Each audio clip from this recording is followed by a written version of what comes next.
ఆషాఢ మాసం వచ్చింది పోయింది, శ్రావణ మాసం వచ్చింది. శుభకార్యాల హడావిడి జరిగిపోతుంది. ప్రజలు పెళ్లిళ్ళు పేరంటాలకు ముహూర్తాలు చూసుకుంటూ ఉంటే పదవులు స్వీకరించడానికి ఏపీలో పొలిటికల్ లీడర్స్ ముహూర్తాలు చూసుకుంటున్నారట. అయితే శ్రావణ మాసంలో మంత్రివర్గ పునర్వ్యవస్థీకరణ ఉంటుందనే ప్రచారంతో ఆశావాహులు బాధ్యతల స్వీకరణ కోసం ఏర్పాట్లను మొదలు పెట్టేసుకుంటున్నారట. ఆ దిశగా శ్రీకాకుళం జిల్లాలో టీడీపీ ఎమ్మెల్యేలు కూన రవికుమార్, బెందాళం అశోక్ అనుచరుల ఆవిడైతే మామూలుగా లేదంట. అసలు సిక్కోలలో పసుపు పార్టీ సీనియర్స్ లెక్కేంటి?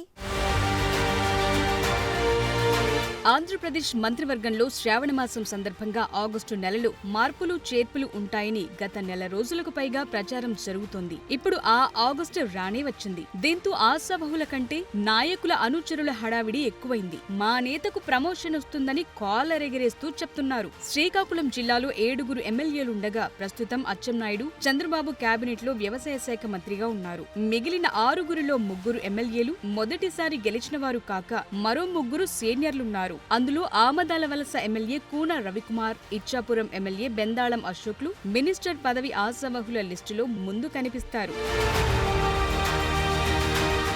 నిజానికి 2024 ఎన్నికల ఫలితాలు వెలువడిన వెంటనే తమ నేతలకు మంత్రి పదవి వస్తుందని 2 ఎమ్మెల్యేల అనుచరులు ప్రచారం చేసుకున్నారు. మినిస్టర్లుగా కూన రవి, బెందాళం అశోక్ పేర్లు కూడా అప్పట్లో పరిశీలనలో ఉండేవని, కానీ చివరి నిమిషంలో తప్పించారని ప్రచారం కూడా జరిగింది. అయితే కూటమి ప్రభుత్వం ఏర్పడి ఏడాది తిరిగేసరికి మళ్లీ మంత్రివర్గంలో మార్పులు చేర్పులు అంటూ జోరుగా ప్రచారం జరుగుతోంది. దీంతో మరోసారి కూన రవికుమార్, బెందాళం అశోక్ తో పాటు వారి అనుచరుల్లో కూడా ఆశలు చెగురిస్తున్నాయట. ఈసారి మంత్రి పదవి తమ నేతకు ఖాయమని ఎవరికి వారు ప్రచారం చేసుకుంటుండడం ఆసక్తికరంగా తయారైంది.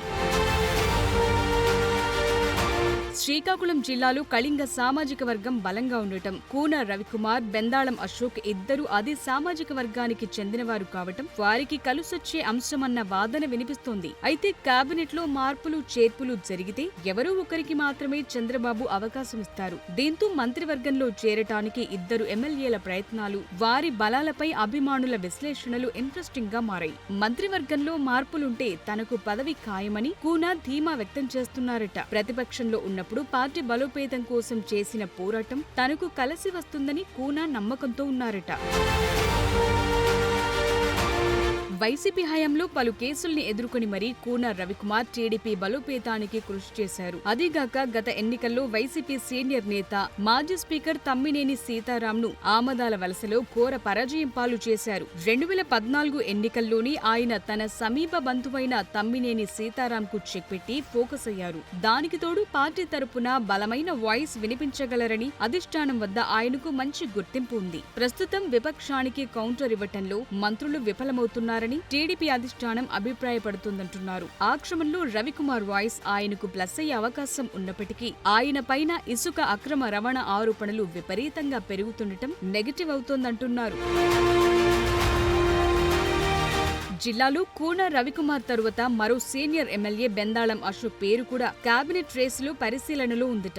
ఇచ్చాపురం నుంచి అశోక్ హ్యాట్రిక్ ఎమ్మెల్యేగా విజయాలు నమోదు చేశారు. ఎలాంటి అవినీతి ఆరోపణలు లేకుండా క్లీన్ ఇమేజ్ ఉండటం అశోక్కి కలిసి వచ్చే అంశమంటున్నారు. జిల్లాలో ఎమ్మెల్యేలందరిపైన ఇసుక అక్రమ రవాణా ఆరోపణలున్నాయి. అయితే అశోక్ మాత్రం ఆ జాబితాలో లేరు. 2019లో వైసీపీ ప్రభంజనంలో కూడా అసెంబ్లీలో అడుగుపెట్టారు. దీంతో అశోక్ కి ప్రమోషన్ ఖాయమని ఆయన అభిమానులు చెప్తున్నారు. కానీ ధర్మాన సోదరులు సీదిరి అప్పలరాజు, తమ్మినేని సీతారాం లాంటి విపక్ష నేతలకు అశోక్ గట్టిగా కౌంటర్ ఇవ్వగలరా అనే ప్రశ్న కూడా ఉత్పన్నమవుతోంది.